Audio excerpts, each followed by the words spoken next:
اپنے خواب ہر کس ناکس کو نہ بتاؤ، ایرے غیرے کے سامنے اپنے خوابوں کو نہ بتایا جائے۔ اور مومن کے خواب کے بارے میں اللہ کے نبی صلی اللہ علیہ وسلم نے فرمایا وہ نبوت کا 46واں حصہ ہے، مطلب مومن کے اکثر خواب سچے ہوتے ہیں۔ نبوت اب بند ہو گئی، کسی کو نبوت نہیں ملنے والی ہے، لیکن اللہ تعالیٰ اپنے بندوں کو ہدایت دیتا ہے تو اس کے ذریعے ہیں۔ تو یہ خواب جو ہے بندوں کو ہدایت دینے کا ایک راستہ ہے۔ بسا اوقات تمہیں خواب میں وہ دکھا دیا جاتا ہے جس کی تمہیں حاجت ہو، یا تمہیں کسی چیز سے بڑا نقصان ہونے والا ہو، اس سے تمہیں آگاہ کر دیا جاتا ہے خواب کے اندر۔ تو خوابوں کی تعبیر ایک اپنا علم ہے، لیکن آپ کو میں بتاؤں جو اس کا علم رکھنے والے علماء ہیں انہی سے خوابوں کی تعبیر پوچھی جائے۔ اور خواب کی تعبیر دیکھنے والے پر بھی ڈیپینڈ کرتی ہے، حالت پر بھی ڈیپینڈ کرتی ہے، کس وقت دیکھا، دن میں خواب دیکھ رہا تھا یا رات کے وقت سونے میں خواب دیکھا ہے، اور دیکھنے والا کیسا ہے، متقی پرہیزگار ہے یا فاسق و فاجر آدمی ہے۔ ایک ہی خواب ہو سکتا ہے لیکن دونوں کے معنی الگ الگ ہو سکتے ہیں۔ حضرت محمد بن سیرین یہ تابعی ہیں، خوابوں کی تعبیر کے بڑے عالم تھے۔ ان کی کتاب ہے تعبیر الرؤیا، جو اب تک امت میں خوابوں کی تعبیر پر لکھی ہوئی ایک بہت بڑی کتاب ہے۔ حضرت محمد بن سیرین نے کئی مرتبہ خوابوں کی تعبیر کو قرآن سے اخذ کر کے بتایا۔ ابھی جیسے ہم نے سورہ یوسف پڑھا ہے، اسی میں ایک آیت کو لے کر کے انہوں نے خواب کی تعبیر کس طرح سے بتائی، میں آپ کو بتاتا ہوں۔ ایک شخص آیا اور اس نے کہا کہ میں نے کل خواب میں دیکھا کہ اذان دے رہا ہوں، اذان دے رہا ہوں یا اذان سن رہا ہوں۔ سنیے، خواب میں اگر اذان دے رہے ہیں یا سن رہے ہیں تو کیا تعبیر ہو سکتی ہے؟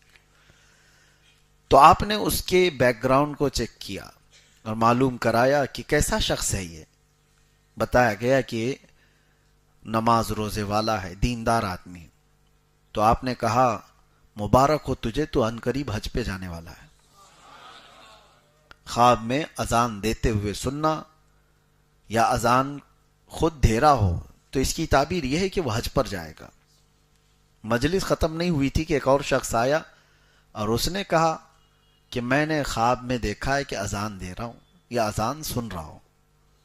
تو آپ نے اس کے متعلق معلوم کیا، خواب تو سیم تھا، تو معلوم کیا تو پتہ چلا کہ یہ جھوٹا آدمی ہے، فاسق و فاجر ہے، فلاں فلاں چیزوں میں مبتلا رہتا ہے۔ تو آپ نے کہا تو نے خواب میں اذان سنا، عنقریب تو چوری کے جرم میں پکڑا جائے گا۔ کتنی ڈیفرنٹ ہے، بہت زیادہ الگ ہے۔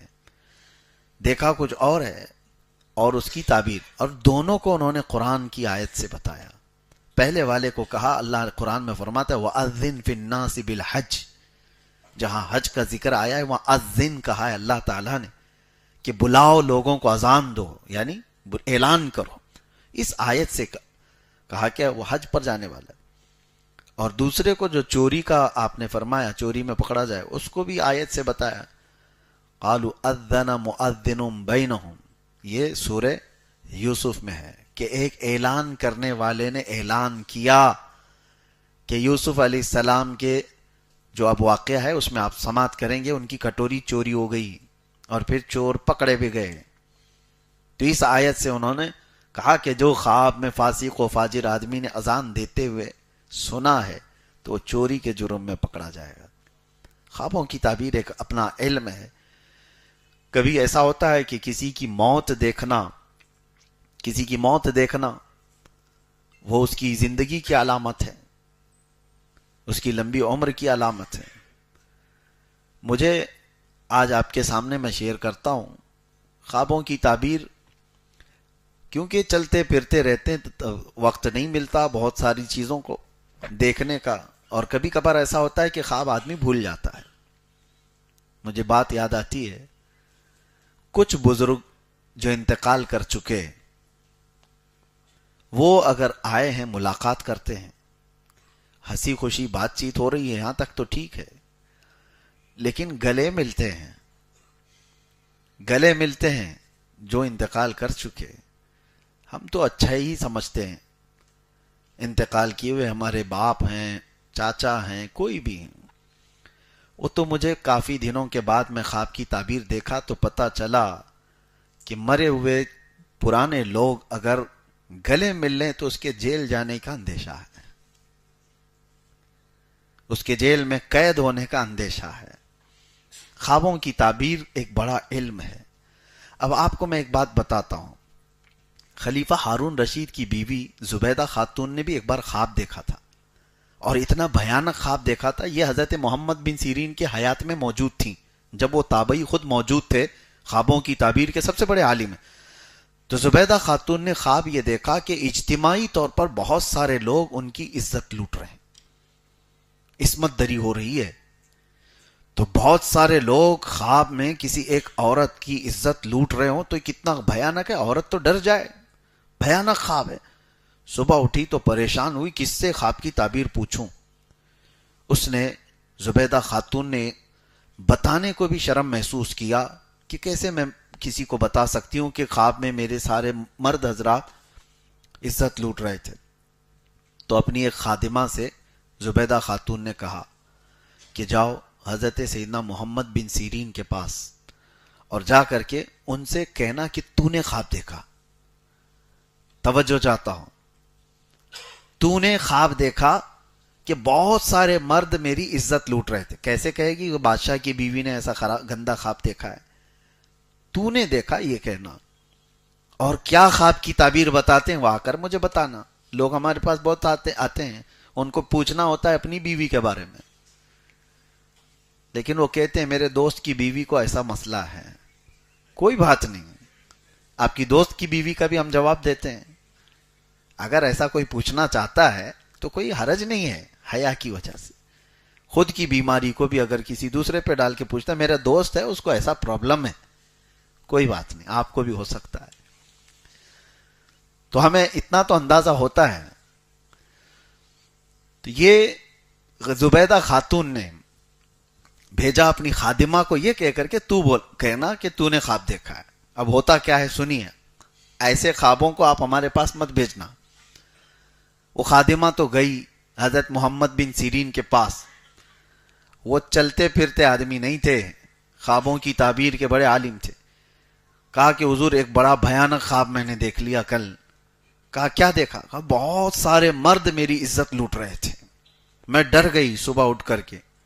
تو آپ نے پوچھا اچھا کیا کام کرتی ہو؟ تو اس نے کہا میں خادمہ ہوں، کنیز ہوں محل میں۔ تو آپ ہنسنے لگے، جھوٹ بول رہی ہے، تو یہ خواب دیکھ ہی نہیں سکتی، تو نے یہ خواب دیکھا ہی نہیں، جھوٹ کیوں بول رہی ہے؟ اس نے کہا آپ کو کیسے پتا؟ کہا پتا ہے، تو خدمت کرنے والی باندی ہے اور یہ اس قسم کا خواب تو نہیں دیکھ سکتی۔ تو اس نے کہا اچھا چھوڑیے، کوئی بھی بات ہو، کوئی بھی دیکھا ہو۔ کہا کون دیکھا ہے بتاؤ۔ پھر اس خادمہ نے بتا دیا کہ خلیفہ ہارون رشید کی بیوی ملکہ زبیدہ نے خواب دیکھا۔ تو حضرت محمد بن سیرین نے کہا ڈرنے کی بات نہیں، جاؤ اس خواب کی تعبیر اتنی اچھی ہے کہ جا کر اپنی خاتون سے کہو عنقریب وہ ایک ایسا کام کرے گی جس سے پوری امت نفع اٹھائے گی، امت کا ایک بہت بڑا حصہ اس سے فائدہ اٹھائے گا۔ اور خواب کی تعبیر ہی ہے کہ حضرت زبیدہ خاتون حج پر آئیں، عرفات کے میدان میں دیکھا حاجیوں کو پیاس سے بلکتے ہوئے، انہوں نے وہیں پر یہ اللہ کی بارگاہ میں عہد کیا کہ مولا تیرے مہمانوں کو پانی پلانے کا میں انتظام کروں گی۔ اور اس کے بعد زبیدہ خاتون نے دریائے دجلہ بغداد سے لے کر عرفات کے میدان تک 1400 کلومیٹر کی نہر بنائی، اور وہاں سے جب پانی چھوڑا تو میدان عرفات تک پانی آ گیا، اور ایک دو نہیں 1200 سال تک حاجی لوگ اس سے پانی پیتے رہے۔ اس خواب کی تعبیر تھی یہ، 1200 سال تک لوگ اس سے نفع اٹھاتے رہے چلچلاتی ہوئی دھوپ میں، اس کے علاوہ پانی کا کوئی وہاں پر ذریعہ نہیں تھا۔ اب جا کر کے وہ بند ہو گیا جب سعودی حکومت آئی، لیکن اس کی باقیات آج بھی موجود ہیں، آج بھی وہ نہر اسی انداز سے حجاج اکرام جو بھی جاتے ہیں زیارت کرتے ہیں وہ دیکھتے ہیں عرفات کے میدان سے مزدلفہ جانے کے وقت یہ نہر زبیدہ نظر آتی ہے آج بھی۔ اور حد تو یہ ہے کہ خلیفہ ہارون رشید نے ان سے پوچھا تھا کتنی لاگت آئی اتنی لمبی نہر بنانے میں؟ تو زبیدہ خاتون نے کیا کہا اپنے شوہر سے؟ کہا میں یہ قومی خزانے سے پیسے نہیں لی تھی، یہ میرے ذاتی خرچے کے پیسے تھے، اس سے میں نے بنوائے.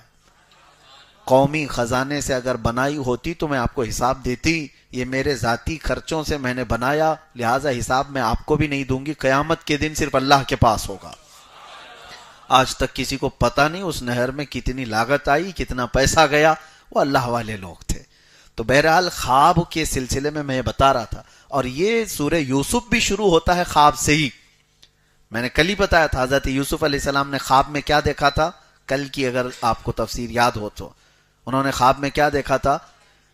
11 ستارے، ایک چاند اور ایک سورج ان کو سجدہ کر رہا. یہ خواب ذہن میں رہے. اور اس کے بعد کیا کیا ہو گیا یوسف علیہ السلام کے ساتھ؟ بھائیوں نے کنویں میں ڈال دیا، وہاں سے قافلہ اٹھا کر لایا بازار مصر میں، وہاں پر ان کو نیلام کیا گیا، پھر بیچ دیا گیا. عزیز مصر کے گھر آئے، زلیخا خاتون فدا ہوئی، الزام لگا، جیل گئے. جیل میں کتنے سال؟ 14 سال چلے گئے. اس کے بعد وہ وقت آیا جب بادشاہ نے بھی خواب دیکھا. دیکھیں خواب کے ارد گرد گھوم رہی ہے بات. اس زمانے کا جو بادشاہ تھا اس نے خواب دیکھا. وہ خواب کیا دیکھا؟ وقال الملك انی ارى 7 بقرات سمان یاکلهن 7 عجاف. وہ کہتا ہے کہ میں خواب میں دیکھا کہ 7 بھینسیں ہیں سوکھی ہوئی، و7 سنبلات خضر واخر یابسات، اور 7 سوکھے گھاس کی اور 7 اچھے والے اناج کی اوٹ دیکھا. ایک خواب ایسا تھا 7 بھینسیں ہیں اور اس میں 7، اس کو کیا کہتے ہیں، گھاس کا جو اوٹ بناتے ہیں کسان لوگ بناتے ہیں بیلوں کے چارے کے لیے، اور 7 ہرے گھاس کے اور 7 سوکھے گھاس کے. اس طرح سے اس نے دیکھا یہ 7 کا عدد کیا ہے. وہ پریشان ہوا. تو اس نے صبح اٹھ کر کے اپنے درباریوں سے پوچھا کہ کوئی ہے جو میرے خواب کی تعبیر بتائے.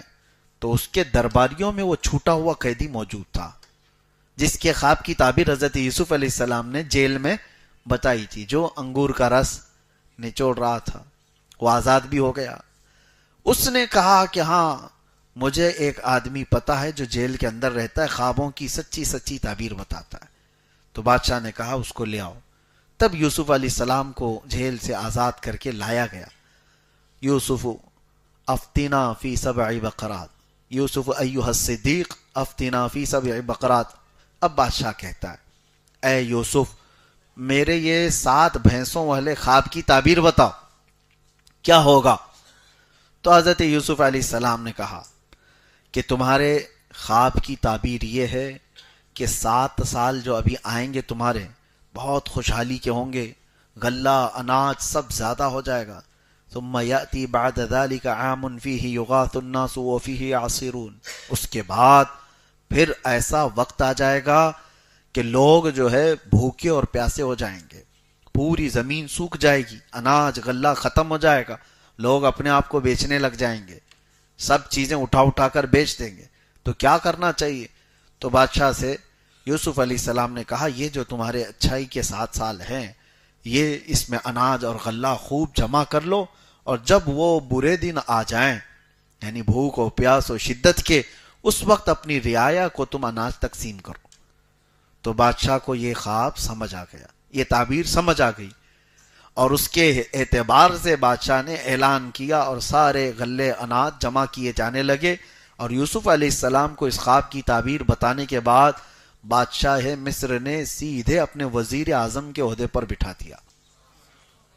وزیروں میں بھی وزیر اعظم کے عہدے پر بٹھا دیا. یہی ہے رب تعالیٰ کا نظام. گھر سے نکلے، قافلے میں گئے، کنویں میں ڈالے گئے، بازار میں بیچے گئے، پھر جیل میں ڈالے گئے، اور اس کے بعد سیدھے رب تعالیٰ کہاں وہ اتنا بلند مقام کے وزارت عظمیٰ پر بٹھا دیا. اور اللہ فرماتا ہے وَكَذَلِكَ مَكَّنَّا لِيُوسُفَ فِي الْأَرْضِ، ہم نے زمین پر یوسف کو قوت بخشی. اور یوسف علیہ السلام نے اپنے حسن تدبیر سے ملک کے اور سلطنت کے کاموں کو ایسا نبھانا شروع کیا کہ بادشاہ کا اعتماد پورا آپ کے اوپر. 7 سال گزر گئے. اس کے بعد جو قحط کے 7 سال آئے، وہ آگے کے جو 7 سال تو ساری رعایا پریشان تھی، ہر جگہ سے لوگ بھوکے اور پیاسے، اور کچھ بھی نہیں تھا. سب لوگوں نے جانور بیچ دیے، گھر بیچ دیے، اپنے آپ کو بھی بیچنے لگ گئے. تبھی اعلان ہوا کہ لوگوں کی ضروریات کے لیے شاہی خزانے سے غلہ دیا جائے گا. جو جس گھر میں، اب راشن تقسیم ہوتا ہے، جس گھر میں جتنے لوگ ہیں اتنا راشن لے کے جاؤ. اعلان ہو گیا، ہر جگہ سے لوگ اناج غلہ لینے کے لیے آئے.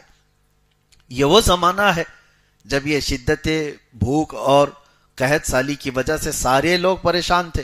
تو یوسف علیہ السلام کے وہ 10 بھائی، ان کا کیا ہوا؟ وہ حضرت یعقوب علیہ السلام کی ناراضگی ہی مول لے کر جی رہے تھے. یعقوب علیہ السلام کا حال یہ تھا کہ اپنے بیٹے کی جدائی کے غم میں روتے روتے ان کی آنکھیں چلی گئی تھی. نبی تھے یعقوب علیہ السلام، لیکن یوسف علیہ السلام سے بے انتہا محبت کرتے تھے، اور اتنا غم تھا آپ کو کہ آپ کی بینائی چلی گئی. تو اللہ تبارک و تعالیٰ نے حضرت یعقوب علیہ السلام کے دل کو سکون دینے کے لیے ایک اور بیٹا عطا کیا یعقوب علیہ السلام کو، جن کا نام بنیامین رکھا گیا. بنیامین، یوسف علیہ السلام کے جانے کے کئی سالوں بعد بنیامین پیدا ہوئے، اور حضرت یعقوب علیہ السلام اب یوسف علیہ السلام کے مقام پر بنیامین کو زیادہ پسند کرتے تھے، اپنے قریب رکھتے تھے، ان سے محبت کرتے تھے، جیسے یوسف علیہ السلام کے ساتھ تھا. بہرحال اب غلہ اور اناج جب بٹنے کی بات آئی تو یہ 10 بھائیوں کو بھی حضرت یعقوب علیہ السلام نے کہا، جاؤ بادشاہ مصر غلہ اور اناج تقسیم کر رہا ہے، تم لوگ بھی اپنے حصے کا لے آؤ. یہ 10 لوگ نکلے اور آئے.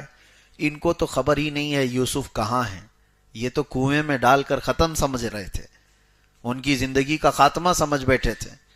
اس کنویں سے، زہریلے کنویں سے بھلا زندہ کون نکلے گا جس میں یہ لوگ ڈال کے آئے تھے، لیکن اللہ جہاں سے چاہے نکالے.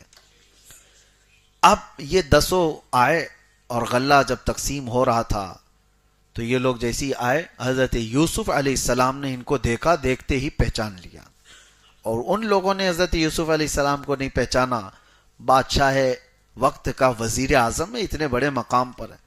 حضرت یوسف علیہ السلام نے ان کو دیکھا، اور یوسف علیہ السلام کو معلوم تھا کہ ایک اور بھائی میرا چھوٹا یعقوب علیہ السلام کا نور نظر بن چکا ہے، بہت عزیز ہے.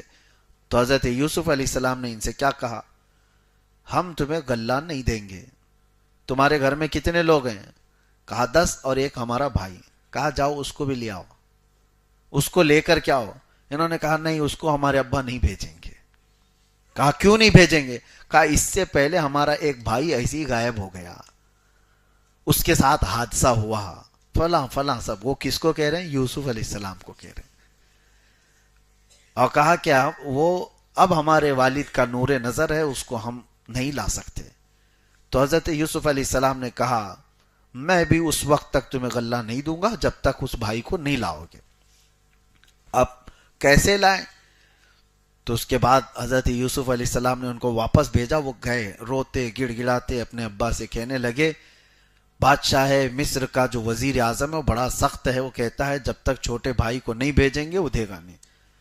حضرت یعقوب علیہ السلام جلال میں آ گئے اور کہا اس سے پہلے بھی تم لوگوں نے ایسی ہیلے بہانے کر کے مجھ سے یوسف کو دور لے کے، اور کچھ وہاں ان کے ساتھ غلط ہوا. میں نہیں چاہتا کہ میرے اس چھوٹے سے بیٹے کو بھی تم لوگ کچھ کرو. انہوں نے قسمیں کھائی، قدموں پہ گرے اور کہا کہ ہم سے جو خطا ہوئی، اتنے سالوں سے ہم آپ کی ناراضگی مول لیے ہوئے ہیں، ہرگز ایسا نہیں ہوگا، پوری ان کی حفاظت کریں گے، ان کے بغیر تو بادشاہ ہمیں کچھ دینے کو راضی بھی نہیں.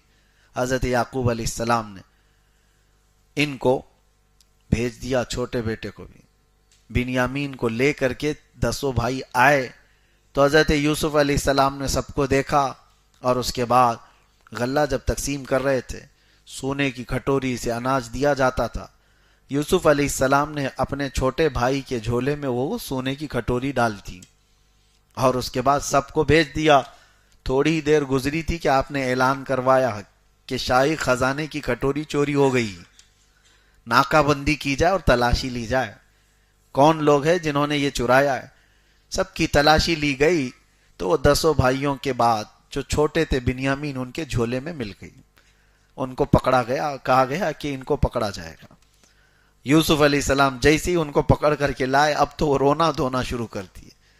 ہمارے ایک بھائی کے ساتھ ایسا ہوا ہے پہلے، اب ہمارے باپ ہمارا اعتبار ہی نہیں کریں گے. اگر ان کے ساتھ بھی ایسا ہوا تو آپ رحم کرو. قالوا یا ایھا العزیز ان لہ ابا شیخا کبیرا فخذ احدنا مکانہ انا نراک من المحسنین. وہ کہتے ہیں ہم میں سے کسی ایک کو پکڑ کے رکھ لو, اس کو چھوڑ دو. یہ 10 ہے نا, ہم ان میں سے کسی ایک کو رکھ لو, آپ اس کو چھوڑ دو, آپ بہت اچھے لگتے ہو. انہوں نے کہا وہی کل والی بات میں نے جو کہا, جیل والوں کو جس کی ضرورت ہے اس کو ہی پکڑا جاتا ہے. حضرت یوسف علیہ السلام نے کہا قال معاذ اللہ ان ناخذ الا من وجدنا متاعنا عنده. ہرگز نہیں, اللہ معاذ اللہ, میں کسی ایسے کو کیوں پکڑوں جس کے پاس یہ کھٹوری نہیں ملی, جس کے پاس ملی اسی کو پکڑوں گا. اب وہ پریشان ہو گئے, کیا کریں گے, ہمارے باپ غم سے ختم ہو جائیں گے, انتقال ہو جائے گا. تو یہ باتیں چل رہی تھی. حضرت یوسف علیہ السلام نے پھر ان سے کہا کہ جاؤ تمہارے والد کو بھی لے آؤ. کہا وہ کیسے آئیں گے؟ تو حضرت یوسف علیہ السلام نے اپنا جبہ اتار کے دیا, کہا یہ لے جاؤ اور اپنے باپ کے چہرے پر ڈال دینا. قرآن پاک میں ہے اذهبوا بقمیصی ھذا فالقوہ علی وجہ ابی. جاؤ ہمارے باپ کے چہرے پر یہ ڈال دو جبہ. اور پھر حضرت یوسف علیہ السلام نے یہ بھی کہا ڈال دو گے تو ہوگا کیا, ان کی بینائی واپس آ جائے گی. اب سنیے, یہ جبہ لے کر چلتے ہیں. وَلَمَّا فَصَلَتِ الْعِيرُ قَالَ أَبُوهُمْ إِنِّي لَأَجِدُ رِيحَ يُوسُف. حضرت یعقوب علیہ السلام کہتے ہیں جیسے یہ بھائی ان کے جبہ لے کر چل رہے تھے, وہ گھر میں پریشان تھے, گھر والوں سے کہہ رہے ہیں مجھے یوسف کی خوشبو آ رہی ہے. جیسے جیسے وہ لوگ قریب آتے گئے, حضرت یعقوب کہتے ہیں انی لأجد ریح یوسف. گھر والوں نے کہا آپ تو پرانی محبت میں ابھی بھی ہیں, آپ کو ہر جگہ یوسف یوسف یوسف نظر آتا ہے. قالوا تاللہ انک لفی ضلالک القدیم. لوگوں ان کے گھر والوں نے کہا, لیکن حضرت یعقوب علیہ السلام کا یہ گمان نہیں تھا, وہ یقین تھا. کیا کئی چیزیں ملتی ہیں نبی کو دور سے ہی خوشبو محسوس ہو رہی ہو اپنے بیٹے کی, اور وہ بھی نبی ہیں. ایک نبی کو دوسرے نبی کی خوشبو محسوس ہو رہی ہے. نبی کا پاور دیکھیں, نبی کی طاقت دیکھیں. اب اس کے بعد آیتیں سنیں. یہ بریلویوں کے واقعات نہیں, کہانی جس کو کہہ کر کے لوگوں میں پھیلا دیا جاتا ہے کہ یہ کہانیاں سناتے ہیں. آؤ کہانی نہیں, قصہ وہ جو اللہ تعالیٰ کہہ رہا ہے احسن القصص, اور اس میں ہمارا عقیدہ موجود ہے. فلما ان جاء البشیر القاہ علی وجہہ. اور کہتے ہیں کہ یہ لوگ جو جبہ لے کر کے آئے تھے وہ لائے, حضرت یعقوب علیہ السلام کے چہرے پر ڈال دیا. فرتد بصیرا, ان کی آنکھیں آ گئی. ارے نبی کا جبہ لگا ہے, نبی کا جبہ, اور یوسف علیہ السلام کا جبہ اگر نبی کو, اور وہ بھی ان کے باپ ہیں یعقوب علیہ السلام, ان کے چہرے پر ڈالا تو قرآن کہتا فرتد بصیرا, ان کی آنکھیں واپس آ گئی. لوگ ہمیں شرک شرک شرک کے فتوے دیتے رہ گئے کہ یہ نبی پاک کے منہ مبارک سے فائدہ اٹھاتے ہیں, یہ نبی پاک صلی اللہ تعالی علیہ وسلم کے نالین پاک سے جبہ مبارک سے فائدہ اٹھاتے ہیں. قرآن میں پڑھو یعقوب علیہ السلام نے اپنے بیٹے نبی یوسف علیہ السلام کے جبے سے فائدہ اٹھایا اور آنکھیں واپس آئی. اب یہاں اندازہ کرو, ایک نبی کا جبہ دوسرے نبی کو فائدہ دے سکتا ہے تو امتی کو کیوں نہیں دے سکتا؟ ارے امتی کو تو بدرجہ اولا دے گا, نبی کو جب فائدہ دے رہا ہے تو امتی کو کیوں نہیں دے گا؟ اور دوسری بات یہ ہے میرے عزیزو, حضرت یوسف علیہ السلام کا وہ جو جبہ ہے, قرآن پاک کی یہ بات میں کہہ رہا ہوں, جو آپ کے جسم سے مس ہوا یہی تو اس کا تعلق ہوگا. اس کے علاوہ اس جبے میں کیا کوئی چیز ہے؟ کوئی کرنٹ تھا, کچھ اور تھا؟ جسم پاک سے آپ کے مس تھا. یہی تو نسبتوں کے قائل سنی ہیں. جسم سے جو لگ جائے وہ چیز متبرک ہو جاتی ہے, وہ اعلیٰ ہو جاتی ہے. اور یہ ہمارا نہیں, ام سلمہ رضی اللہ تعالی عنہا, ام المومنین, حضور کی زوجہ ہے, حضور کی زوجہ, ان کے پاس حضور صلی اللہ علیہ وسلم کے 3 منہ مبارکات تھے اور وہ اپنے پاس سنبھال کر رکھتی. مدینے میں جب کبھی کوئی بہت بیمار ہوتا, حضرت ام سلمہ وہ دھو کر کے اس کا پانی دیتی, اس کو شفا مل جاتی. یہ برسوں تک معمول رہا اور یہ ازواج مطہرات کا معمول تھا. لوگ آج اور جن کو تبرک سے کچھ لینا دینا ہے ہی نہیں، مر گیا مردود، نہ فاتحہ نہ درود، انہیں کیا ان کے دلیلوں سے فائدہ ہو؟ ہاں نبی آخر الزمان صلی اللہ تعالی علیہ وسلم کی چیزوں سے، ابھی آپ آگے کی تفسیریں پڑھیں گے، حضرت جبرائیل جس راستے پر چل رہے تھے موسیٰ علیہ السلام کا گھوڑا پکڑ کر کے، جب وہ دریا عبور کر کے، آپ کو حکم ہوا تھا فرعون سے بچنے کے لیے عصا مارو 12 راستے کھل جائیں گے، آپ اپنی فوج کو لے کر، اپنے مومنین کی جماعت کو لے کر موسیٰ علیہ السلام دریا عبور کر رہے تھے۔ اس وقت سامری نام کا ایک شخص جو امت موسوی میں تھا، اس نے دیکھ لیا تھا جبرائیل کو، گھوڑا پکڑ کر کے آگے جا رہے ہیں، ایک ملک ہے، یعنی فرشتہ ہے، ان کے پیروں کے نیچے کی مٹی اٹھایا تھا، ان کے پیروں کے نیچے کی مٹی اٹھایا، اور جب موسیٰ علیہ السلام کوہ طور پر گئے تھے تو اس نے کیا کیا؟ پورے لوگوں کے سونے چاندی جمع کیے، پگھلا کر کے ایک بچڑا بنایا، ہاں وہاں پر بھی اس نے گاؤں ماتا بنایا، اور اس کے بعد اس میں وہ مٹی ڈال دیا، کون سی؟ جو جبرائیل امین علیہ السلام کے قدموں کے نیچے سے اس نے اٹھایا تھا۔ ہاں وہ قرآن پاک میں قال بصرت بما لم يبصروا به فقبضت قبضة من اثر الرسول فنبذتها وكذلك سولت لي نفسي، وہ کہتا ہے میں نے وہ سونے کے بنے ہوئے بچڑے کے منہ میں وہ مٹی ڈال دیا تو بچڑا بولنے کے قابل بن گیا، بیٹری والا بچڑا نہیں تھا، ہاں سیل لگا کر کے بولا جا رہا ہو، اس زمانے میں موسیٰ علیہ السلام کے زمانے میں اس نے بولنے کے قابل بنایا، اور لوگ جو ہے اس کو خدا سمجھ بیٹھے، کتنے تو شرک کر گئے، سجدے میں گر گئے، اس بچڑے کی محبت ان کے دلوں میں بیٹھ گئی، اور شرک ایسا کیے کہ اللہ کا عذاب آیا ان پر۔ موسیٰ علیہ السلام جب واپس آئے تو دیکھ کر جلال میں آئے۔ اب یہاں میں بتانا چاہتا ہوں جبرائیل امین کے قدم کے نیچے کی مٹی اٹھا کر کے بے جان بچڑے کے منہ میں ڈال دیا جائے، وہ بولنے کے قابل ہوتا ہے، تو جہاں رحمت عالم صلی اللہ علیہ وسلم جس مدینے پہ چلے ہوں، کیا وہ مدینے کی مٹی کھا کے شفا نہیں ہوگی؟ تراب المدینۃ فیہ شفاء، مدینے کی مٹی میں شفا ہے، غبار المدینۃ فیہ شفاء، وہاں کی دھول میں بھی شفا ہے۔ صحابہ جب مدینہ طیبہ سے چلتے تھے تو اپنے چہروں پر لگی ہوئی دھول کو صاف نہیں کرتے، اکثر اس لیے کہ وہ جلد کے لیے شفا ہے۔ حضور پاک صلی اللہ علیہ وسلم کے قدم جہاں پر پڑے ہیں وہ شفا ہے۔ ہاں جو چیز مس ہوئی، یہ قرآن کے عقیدے کی بات میں بتا رہا ہوں۔ حضرت یوسف علیہ السلام کے والد آئے اور اب بینا تھے، اور یہ 10 بیٹے اور چھوٹے بیٹے 11 لوگ مل کر کے آئے۔ یوسف علیہ السلام کو جیسے ہی انہوں نے دیکھا، عزیز مصر بادشاہ بھی تھا اس وقت، اور حضرت یوسف علیہ السلام نے پھر اپنا قصہ بتایا کہ یہ میرے بھائی ہیں، یہ میرے باپ ہیں، یہ میرے چھوٹے بھائی ہیں، انہوں نے یہ کیا تھا فلاں فلاں، اور اللہ تعالیٰ نے مجھے وہاں سے نجات دیا، بازار میں پہنچایا، پھر پرانے بادشاہ کے گھر، وہاں سے جیل سے تمہارے دربار میں۔ یہ اللہ تبارک و تعالیٰ کی حکمتیں ہیں، جسے جہاں سے چاہتا ہے اٹھا کر بلند کرتا ہے۔ اور پھر اپنے بھائیوں سے کہا لا تثریب علیکم اليوم یغفر اللہ لکم، آج تمہاری کوئی پکڑ نہیں، اللہ تمہاری بخشش کرے۔ بھائیوں کو انہوں نے معاف کر دیا، آج میں تمہاری کوئی پکڑ نہیں کرتا، اللہ معاف کرے، میں تمہارے لیے استغفار کرتا ہوں۔ جیسی یوسف علیہ السلام نے یہ کہا، وہ سارے لوگ یوسف علیہ السلام کی تعظیم میں سجدے میں گر گئے، سجدے میں گر گئے۔ فلما دخلوا على يوسف آوى الیہ ابویہ وقال ادخلوا مصر ان شاء اللہ آمنین۔ یہاں سے اللہ تعالیٰ فرماتا ہے ورفع ابویہ علی العرش وخروا له سجدا وقال یا ابت هذا تأویل رؤیاي۔ اس میں کتنے لوگ سجدے میں گر گئے؟ 11 بیٹے، یعقوب علیہ السلام اور عزیز مصر۔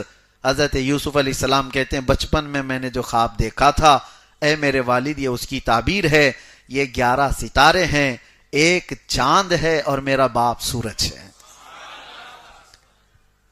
عزیز مصر بادشاہ، اس کی مثال چاند ہے، اور یعقوب علیہ السلام وہ سورج کی مثل ہیں، اور سارے تعظیم میں جھک گئے، کس کے؟ یوسف علیہ السلام۔ تعظیم کا سجدہ جائز تھا، اس واقعے کو لے کر کے کوئی پیر صاحب پھر سجدہ نہ کرائیں۔ ہاں وہ تعظیم یعنی مذہب موسوی میں اور اس سے قبل کی مذاہب کی بات میں کر رہا ہوں، بہت ساری چیزیں شریعت میں تبدیلی آ گئی۔ یوسف علیہ السلام کی شریعت میں جائز تھا، اگر آپ ان کی شریعت میں ہو تو یہاں زندہ بھی نہیں رہنا چاہیے. یہ امت محمدیہ ہے، شریعت چلے گی تو میرے مصطفیٰ کی ہوگی. بہرحال حضرت یوسف علیہ السلام کا واقعہ یہاں پر تمام ہوا، اور اللہ تبارک و تعالیٰ نے ان بھائیوں کو جو معاف فرمایا، اس میں ایک بہت نفیس عمدہ نکتہ مفسر شہیر حکیم الامت بیان فرماتے احمد یار خان رحمۃ اللہ علیہ. دیکھیں توجہ، بھائی جو ہے، اگر دیکھا جائے تو ایک نبی کے ساتھ انہوں نے بہت بڑا برا کام کیا ہے، نبی کو مارنے کا کام. اور نبی کے ساتھ جب کوئی اس طرح کی حرکت کرتا ہے تو معاف ہوتا نہیں. تاریخ کے اعتبار سے دیکھیں گے، اگر آپ معاف ہوتے نہیں وہ لوگ، نبی کو نقصان پہنچانے والے اس طرح کے. لیکن یہاں پر ان بھائیوں کو جو معاف کیا گیا اس کی ایک وجہ بتائی گئی. آپ سوچیں، حضرت یوسف علیہ السلام کو انہوں نے کنویں میں جو ڈالا، وجہ کیا تھی ان کی؟ کس لیے وجہ کیا تھی؟ وہ چاہتے تھے کہ یعقوب علیہ السلام سے ہم قریب ہو جائیں، یعقوب علیہ السلام سے ہم. تو حضرت حکیم الامت فرماتے ہیں ان کا جو یہ گناہ تھا نا، وہ ایک نبی سے قریب ہونے کے لیے تھا. بات سمجھ میں آ رہی؟ انہوں نے جو یہ خطا کی ہے اپنے بھائی کے ساتھ، جب وہ ابھی نبی نہیں تھے، لیکن کیا بھی کیوں؟ ایک نبی سے قریب ہونے کے لیے، یعقوب علیہ السلام سے قریب ہونے کے لیے انہوں نے خطا کی تھی. تو اللہ تبارک و تعالیٰ اپنے نبی کے لیے کرنے والی کوئی خطا کو معاف کر دیتا ہے. یہ حکیم الامت بیان فرماتے ہیں نبی کیا قرب حاصل کرنے کے لیے، نبی کی محبت حاصل کرنے کے لیے ہو گئی ان سے خطا جان بوجھ کے، اب نہیں کرنا چاہیے لیکن ہوئی ہے خطا، تو اللہ تعالیٰ اس کو معاف فرما دیتا ہے. اسی لیے میرے عزیزو، نبی کے لیے جو جو چیزیں کی جاتی ہیں نا، وہ نشانی بن جاتی ہیں. اسی طرح سے آج بھی ہاجرہ، سیدہ ہاجرہ کا دوڑنا یہ نشانی کیوں بن گیا؟ پانی پلانے کے لیے اپنے بیٹے کے لیے وہ دوڑتی رہیں، پانی تو ان کو ملا نہیں. اللہ تعالیٰ نے اسماعیل علیہ السلام کے قدموں کے نیچے سے پانی ظاہر کر دیا، لیکن ان کا دوڑنا عبادت کیوں ہو گیا؟ اس لیے کہ وہ ایک نبی کی پیاس بجھانا چاہ رہی تھی، ایک نبی کے لیے دوڑی تو وہ نشانی بن گئی. آج جو نبی کے لیے کھڑا ہوگا وہ دنیا کی نشانی بن کر رہے گا. جو نبی کی محبت میں کھڑا ہو اللہ تبارک و تعالیٰ اسے نشانی بنا دیتا ہے. سورہ یوسف کو اللہ تبارک و تعالیٰ نے جتنی تفصیل سے بیان کیا ہے، آپ کو بھی چاہیے کہ سن کر کے چلے نہ جاؤ، بلکہ اپنے بچوں کو بھی یہ احسن القصص بیان کرو. اللہ کے نبی یوسف علیہ السلام کون تھے، ان کا خاندان کیا تھا، ان کے ساتھ کیا کیا ہوا. بعد کی بہت سارے الحاقات بھی ہیں، قرآن میں جتنا آیا میں نے آج بیان کر دیا. اور بھی کچھ بہت ساری چیزیں حضرت زلیخا کے بارے میں بہت ساری روایات آئی ہیں کہ یوسف علیہ السلام سے پھر ان کی ملاقات ہوئی، بعد میں انہوں نے یوسف علیہ السلام کو معاف بھی کیا، ان کی عمر بھی زیادہ ہو گئی تھی. پھر اللہ تبارک و تعالیٰ نے یوسف علیہ السلام کی دعا سے ان کو جوانی بھی دی، اور پھر انہوں نے نکاح بھی کیا. یہ دوسری روایات ہے، لیکن قرآن پاک میں اس کا ذکر نہیں ہے. بہرحال بہت ساری چیزیں ایسی ہیں جس کا ضروری نہیں ہے حضرت زلیخا کے ساتھ کیا ہوا کیا نہیں ہوا، ہمیں جتنا بتایا گیا ہے اتنا جاننا ضروری ہے. اور جس چیز سے ہمارے لیے عبرت ہے اللہ نے اس کو بیان کر دیا یا رسول اللہ نے اس کو بیان کر دیا. لیکن کچھ لوگ، ابھی مجھے بہار سے ایک فون آیا تھا اور وہ کہہ رہے ہیں کہ مسلسل 1 مہینے سے میں آپ کو رابطہ کرنے کی کوشش کر رہا ہوں، بہت پریشان ہوں. تو میں نے پوچھا کیا ہے، کس چیز کے لیے، کون سی ایسی چیز ہے؟ انہوں نے کہا حضرت موسیٰ علیہ السلام کی بیوی کا نام کیا تھا. تو میں کہا آپ کو اس سے کیا لینا دینا ہے؟ امت محمدیہ میں آپ کو کسی چیز نہیں، میں بس ایسی پریشان تھا. اسی طرح سے حضرت امام احمش ایک بڑے بزرگ تھے، ان کے پاس ایک نے سوال کیا تھا شیطان کی بیوی کا نام کیا تھا. آپ نے جواب میں کہا میں اس کی شادی میں گیا نہیں تھا. لا یعنی چیزوں کو مت پوچھو. جو تمہاری زندگی میں حلال و حرام، فرض اور واجب، وہ چیزیں جو تم سے، تمہاری شریعت سے ریلیٹڈ ہیں، تمہاری زندگی سے تعلق رکھتی ہیں، وہ سوالات کیے جا سکتے ہیں اور ان کی کھوج بھی کی جا سکتی ہے. باقی دو تاریخ کا حصہ ہے، پچھلے تاریخ کا حصہ. جتنا اللہ نے اور اس کے رسول نے ہمیں بتایا بس اتنا ہی کافی ہے، اور باقی ان کی زندگیاں جتنی طویل گزری ہیں، اب 1,24,000 کم و بیش نبی، ان پر ایمان ہے یا نہیں؟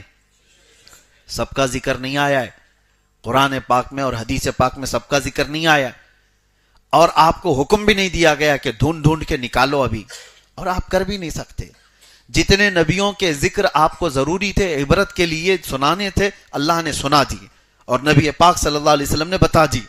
تو جتنا ہمارے پاس تاریخ کا حصہ ہے اتنا ہی ہمیں معلوم کرنا چاہیے، اس کے علاوہ کی ضرورت نہیں۔ ہاں، آپ کو زندگی گزارنے کے معاملات پر ضرور توجہ دینی چاہیے، حلال کیا ہے، حرام کیا ہے، میرے لیے یہ کھانا صحیح ہے یا نہیں، یہ کام کرنا صحیح ہے یا نہیں، ان تمام چیزوں کی تحقیقات کرو۔ اللہ تبارک و تعالیٰ کہنے سننے سے زیادہ عمل کی توفیق عطا فرمائے۔ ایک آیت کریمہ اور ہم نے تلاوت کی ہے، اللہ فرماتا ہے الذین آمنوا وتطمئن قلوبهم بذکر اللہ الا بذکر اللہ تطمئن القلوب۔ اللہ فرماتا ہے بے شک وہ لوگ جو ایمان لائے ان کے دلوں کا سکون اللہ کے ذکر سے ہے۔ آگاہ ہو جاؤ، آگاہ ہو جاؤ، الا بذکر اللہ، اللہ فرماتا ہے خبردار، اللہ کے ذکر سے دلوں کو سکون ملتا ہے۔ اپنے دل کو سکون دینا چاہتے ہو، قرار واقعی دینا چاہتے ہو، اللہ کے ذکر میں اپنے آپ کو مصروف رکھو۔ برسوں ہو جاتے ہیں، مہینوں ہو جاتے ہیں، لوگ اللہ کا ذکر نہیں کرتے۔ ذکر کی کئی قسمیں ہیں، ذکر باللسان یعنی زبان سے، ذکر بالجوارح اعضاء سے بھی اللہ کا ذکر کرتا ہے آدمی، اور عبادت کے ذریعے سے بھی اللہ کا ذکر کرتا ہے، قلب سے بھی اپنے اللہ کا ذکر کرتا ہے۔ ذکر کے کئی طریقے ہیں، اور اللہ نے قرآن میں کیا فرمایا؟ فَاذْكُرُونِي اذکرکم، تم میرا ذکر کرو میں تمہیں یاد کروں گا۔ اللہ تبارک و تعالیٰ کا یہ وعدہ ہے، اور وہاں یاد کرے گا جہاں دنیا تمہیں یاد نہ کرے۔ تمہاری قبر میں کوئی تمہیں پوچھنے والا نہیں، لیکن اللہ تبارک و تعالیٰ تمہیں وہاں پر یاد فرمائے گا۔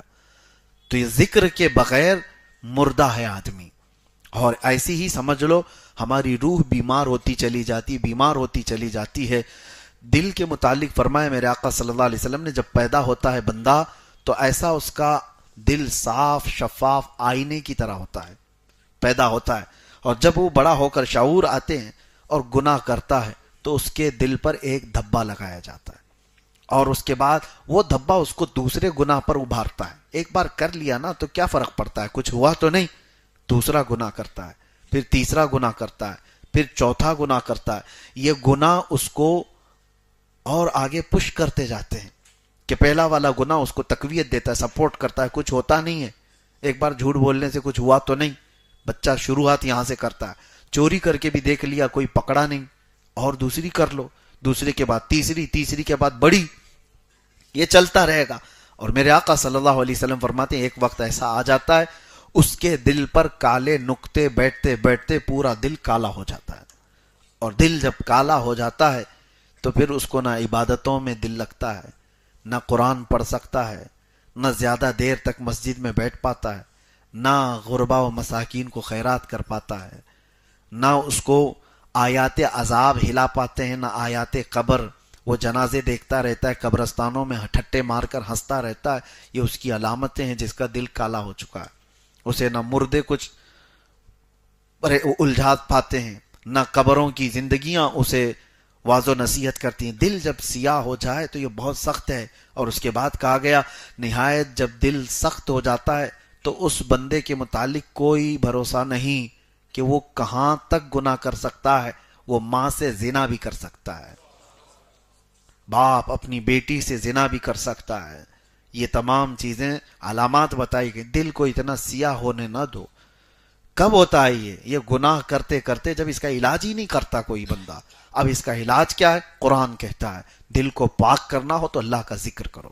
جب جب تم ذکر الہی کرو گے یہ میل چھٹتا جاتا ہے، دل کے اوپر سے نکلتا جاتا ہے۔ اور یہی تو بات ہے کہ اولیاء کاملین ان کا دل پاک ہوتا تھا، تمہارے جاتے ہی وہ تمہارے حالات کو دیکھ لیتے تھے۔ کیوں؟ ان کا دل آئینہ ہے، تم جو سوچ کر کے آئے ان کے آئینے میں چھپ جاتی تھی باتیں، ساری چیزیں، سامنے والا کیا سوچ کر کے آ رہا ہے، اس کے دل میں کیا چل رہا ہے، یہ اس ولی پاک کے دل پر چھپ جاتی۔ کیوں؟ پاک ہے دل، اور جب پاک دل جس طرف بھی گھومتا ہے وہ لوگوں کو چمکا کے جاتا ہے۔ مولانا روم رحمت اللہ علیہ فرماتے شیشے کا ایک ٹکڑا دن کے وقت لے لو اور اس کو دیواروں پہ جس طرف بھی سورج کو دکھا کر کے اجالا کرو گے تو دیواروں پر بھی یہ شیشے کی روشنی جائے گی کہ نہیں جائے گی؟ حالانکہ وہ لائٹ نہیں ہے، اس میں بیٹری نہیں ہے، لیکن دھوپ کی وجہ سے تمہارے ہاتھ کا شیشہ چمکتا ہے، جدھر بھی تم کرو گے، دیوار پہ، کسی کے منہ پہ، کہیں پر بھی. بچپن میں ہم کھیلتے تھے تو یہ شیشے کی روشنی ریفلیکٹ ہوتی ہے اور دوسری جگہ جا کر کے پڑتی ہے. مولانا روم رحمت اللہ علیہ فرماتے ہیں بندے دیکھ، یہ شیشے کی اصلی روشنی نہیں، یہ سورج کی روشنی ہے، اس لیے اس سے آ کر کے تیرے دیوار کو، تیرے چہرے کو چمکا رہی ہے کہ شیشہ صاف ہے. وہی تو کوئلہ لے کر کھڑا ہو جا اور سورج کی روشنی اس پر جتنی بھی پڑے تو جدھر بھی گھما کوئی روشنی نہیں ہوگی. شیشے کے ذریعے سے سب جگہ تو روشن کرتا ہے. یہی اولیاء اکرام کی مثال ہے کہ ان کا دل پاک ہوتا ہے تو آفتاب رسالت سے سیدھے روشنی پڑتی ہے. میرے آقا صلی اللہ تعالی علیہ وسلم کے نور کی سیدھے روشنی ان کے دل پر پڑتی ہے اور پھر وہ جس طرف بھی رخ کرتے ہیں ہزاروں کو چمکا کر کے چلے جاتے ہیں. اولیاء کاملین کا دل پاک ہوتا ہے تو ان کی روشنیاں دوسروں پر پڑتی ہیں، لیکن اگر سامنے والا کے بھی دل پاک ہو جائے تو پھر یہ روشنی آگے نور نالا نور نالا نور ہوتی چلی جائے. اللہ تبارک و تعالی ہمارے قلوب کو منور و مجلہ رکھے، ہمارے دلوں کو پاکیزہ اور طہارت عطا فرمائے. میرے آقا صلی اللہ تعالی علیہ وسلم کا نور اور ان کی روشنیاں ہمارے دل کا سرور بنائے. وآخر دعوانا ان الحمدللہ رب العالمین. السلام علیکم.